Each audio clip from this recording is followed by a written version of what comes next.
السلام علیکم ویور، آج کا جو ہمارا ٹاپک ہے وہ ہے بچوں کی بالغی اور نمو۔ چلتے ہیں اپنے ٹاپک کی طرف سے پہلے آپ سے ریکویسٹ ہے کہ آپ نے میرے چینل کو سبسکرائب، لائک اور شیئر کریں تاکہ آپ کو اس جیسی ویڈیو مل سکے۔ فاطمہ کی عمر 11 سال ہے، وہ 7ویں جماعت کی طالبہ ہے۔ اس کی ٹیچر کا خیال ہے کہ وہ اپنی ہم جماعتوں کے مقابلے میں سست اور پڑھنے میں بھی پھسڑی ہے۔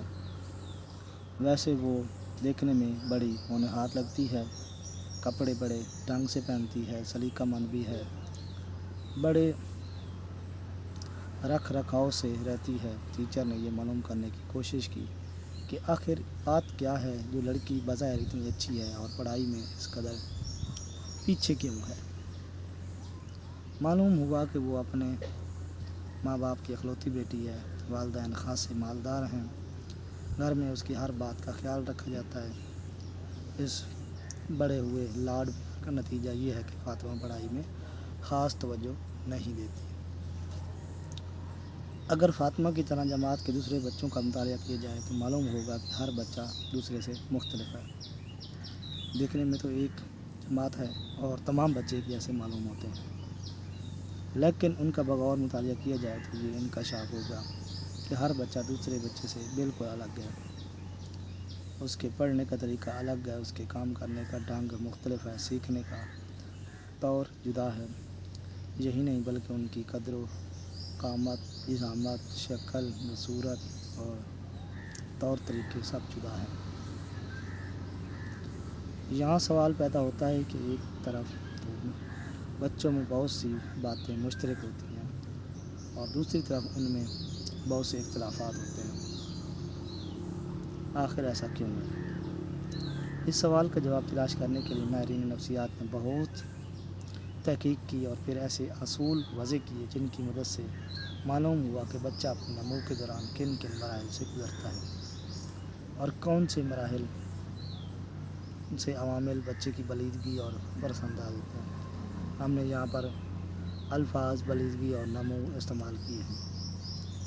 آگے پڑھنے سے پہلے یہ ضروری ہے کہ ان لفظوں کا جائزہ لیا جائے۔ پہلے ہے گروتھ یعنی کہ بالغی۔ وقت گزرنے کے ساتھ ساتھ بچوں میں کچھ تبدیلیاں رونما ہوتی ہیں، مثلاً پہلے کی نسبت اس کا قد بڑھتا ہے، وزن کم یا زیادہ ہوتا ہے۔ ماہرین ان تبدیلیوں کو بالغی کا نام دیتے ہیں۔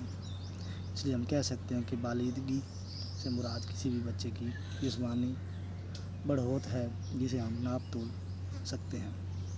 مثلاً قد یا وزن معلوم کر سکتے ہیں۔ بچے میں یہ بڑھوت پورے جسم یا ان کے کسی بھی حصے میں واقع ہو سکتی ہے۔ بالغی سے مراد انسانی جسم میں یا اس کے کسی بھی حصے میں ہونے والی تبدیلیاں ہیں۔ ڈیولپمنٹ، نمو جو ہے، ہم یہ بھی دیکھتے ہیں کہ جسمانی اعضاء کے بڑھتے کے ساتھ ساتھ بچے کچھ کام سیکھ لیتے ہیں، مثلاً چلنا، بولنا، جسمانی اعضاء سے کام لینا۔ ان چیزوں کو سیکھنے اور کرنے کے لیے وہ اپنے اعضاء کو مختلف طریقوں سے کام میں لاتے ہیں۔ اعضاء سے کام لینے کے لیے ان پر مکمل کنٹرول ہونا ضروری ہے۔ مثلاً قلم پکڑنے کے لیے انگلیوں کی حرکت قابو میں ہو، پڑھنے کے لیے آنکھ حروف پر جسم سکے اور الفاظ کے ساتھ ساتھ حرکت کر سکے۔ بچہ اپنے ماحول اور ضروریات کے مطابق جسمانی اعضاء سے کام لیتا ہے اور ان پر کنٹرول حاصل کر لیتا ہے۔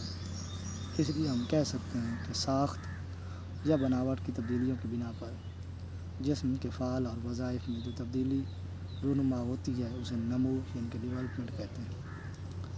نمو کے چند بنیادی اصول۔ اگر ہم بچوں کا مطالعہ کریں اور دیکھیں کہ وہ کسی طرح بڑھتے ہیں، پڑھنے کے ساتھ ساتھ ان میں کون کون سی تبدیلیاں واقع ہوتی ہیں، تو معلوم ہوگا کہ بچوں میں نمو چند خاص اصولوں کے متحد واقع ہوتی ہے۔ نمو ایک نظم و مسلسل عمل ہے۔